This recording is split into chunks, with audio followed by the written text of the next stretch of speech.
Зрители, которые час от часу следят за контентом на нашем канале, могли видеть ранее разбор фильма «Дело для настоящих мужчин», снимаемого на улицах Чернигова в 1983 году.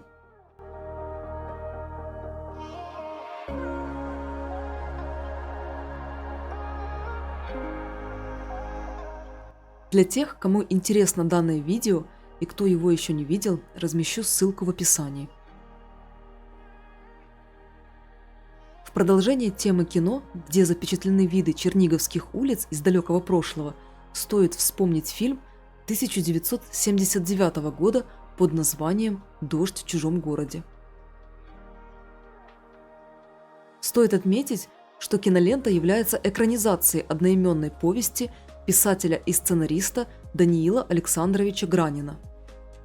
Съемки проводились на киностудии имени Довженко под руководительством режиссера Владимира Григорьевича Гарпенко и театрального постановщика Михаила Иерухимовича Резниковича.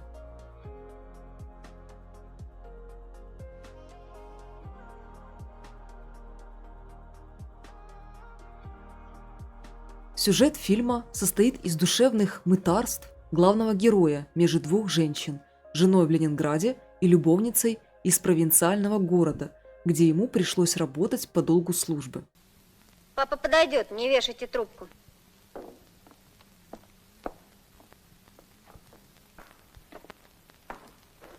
Да? Степа, алло, ты слышишь меня? Это я, Кира. Да.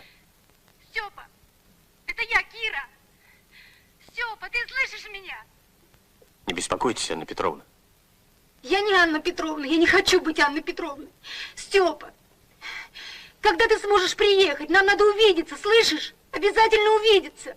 Алло, Степа, Степа, ты слышишь меня? Хорошо, Анна Петровна. Степа, ты что, болен? Что с тобой? Степа, мне нужно важное тебе сказать, слышишь? Мне посоветоваться надо. Когда ты приедешь, нам надо очень-очень увидеться. Да-да, все правильно. Я скоро приеду. Привет Аристархову.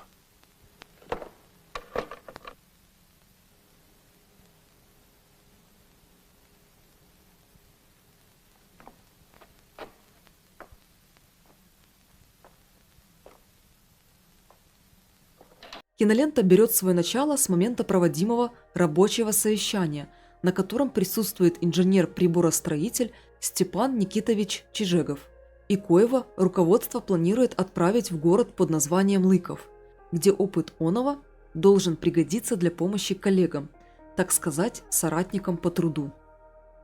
Чижегов, уже бывавший ранее в Лыкове и имеющий там запутанный клубок любовных уз, отказывается ехать. Однако начальство непреклонно в своих целях, и Степану Никитовичу ничего не остается, кроме как смиренно собираться в командировку. Лыков – это очередной киношный псевдоним Чернигова, и практически все действия в дальнейшем будут происходить на его улицах в далеком 1979 году. Актеры, исполнявшие главные роли – Людмила Зайцева, Геннадий Фролов. В кадре появляется одна из визитных карточек Чернигова – церковь Михаила и Федора 1806 года постройки. Согласно преданиям, в первой половине 13 столетия Чернигов подвергся татаро-монгольскому нашествию. Черниговский князь Михаил Всеволодович вместе с приближенными сподвижниками, в числе коих был боярин Федор, отказался выполнять условия татаро-монгольского хана и был показательно жестоко казнен вместе с Федором. После этого православная церковь канонизировала мучеников Михаила и Федора, а их именем была названа церковь. Частный дом, показанный в следующем кадре, стоит и по сей день тут же неподалеку, на бывшей улице воинов-интернационалистов, а ныне имени Олега Михнюка.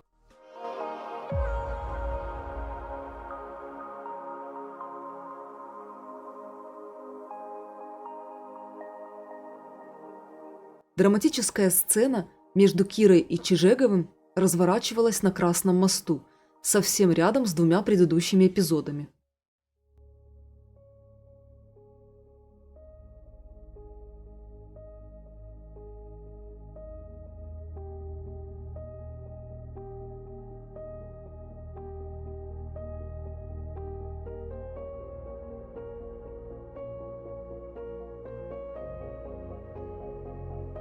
Далее главный герой оказывается на Красной площади, в самом центре Чернигова.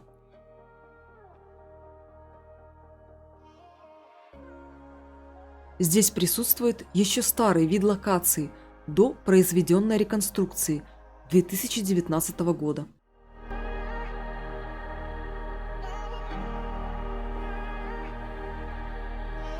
Мучимый душевными страданиями, Чижегов посещает места, где он в прошлом бывал вместе со своей тайной возлюбленной.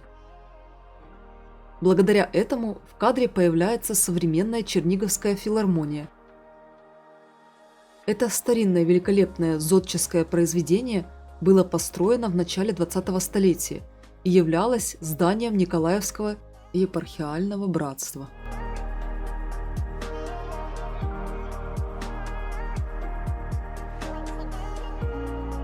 Интересен вид на двухэтажные дома по улице Коцюбинского, где Чижегов увидел указатель с искомой киношной улицей Гоголя.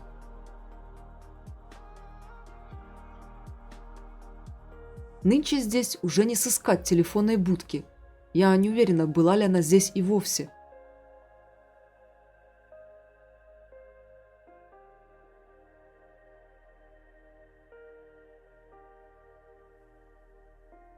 Точно так же не могу с уверенностью сказать, что интерьер киношного ресторана «Детинец» был актуальным видом убранства в реальности черниговского кафе под названием «Прохлада». Здание именно этого заведения появляется в кадре, а нынче оно имеет совсем неузнаваемый вид.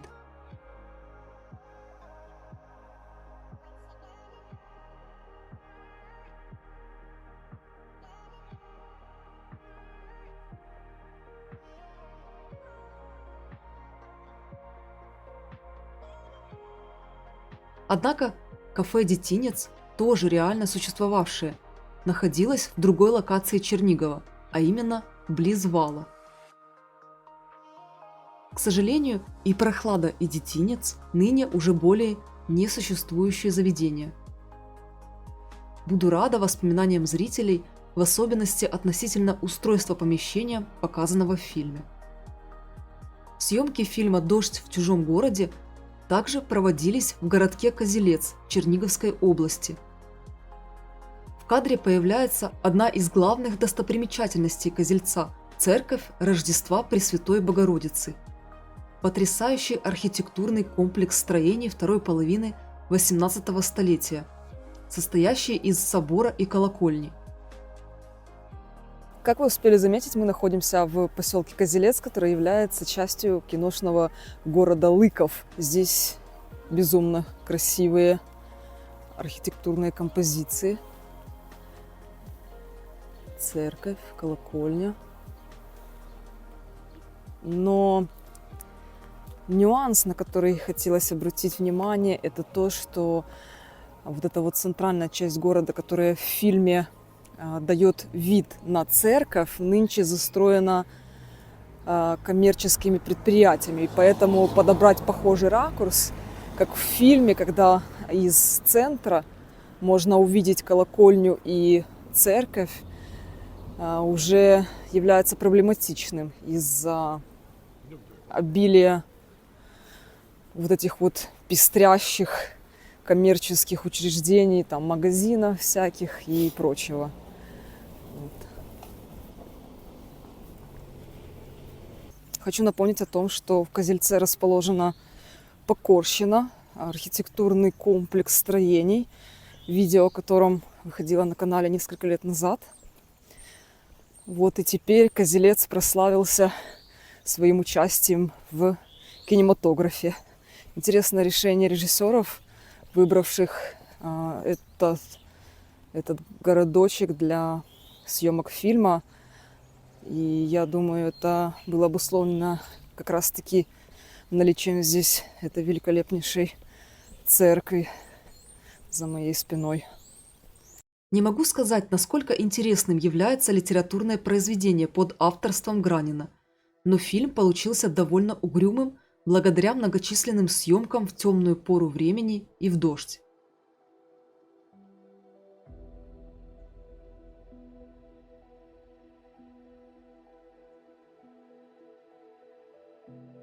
также ввиду характерно сыгранных малосимпатичных персонажей происходящее на экране вызывает весьма мерзкие ощущения из-за поведения главного героя, как бы сейчас выразились абьюзера, в отношении слабохарактерной безвольной женщины, которая не в состоянии распоряжаться собственным мнением, даже когда она терпит унизительные действия, направленные на психологическое давление и манипуляторство.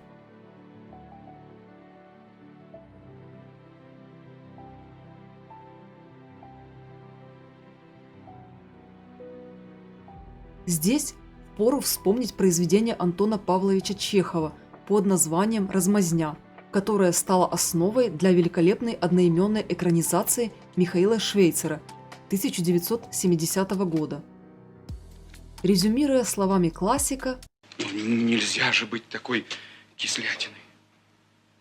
А чего вы не протестуете? Чего молчите?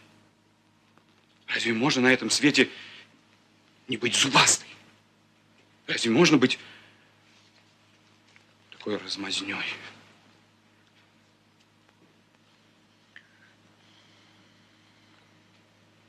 Мерси. Мерси.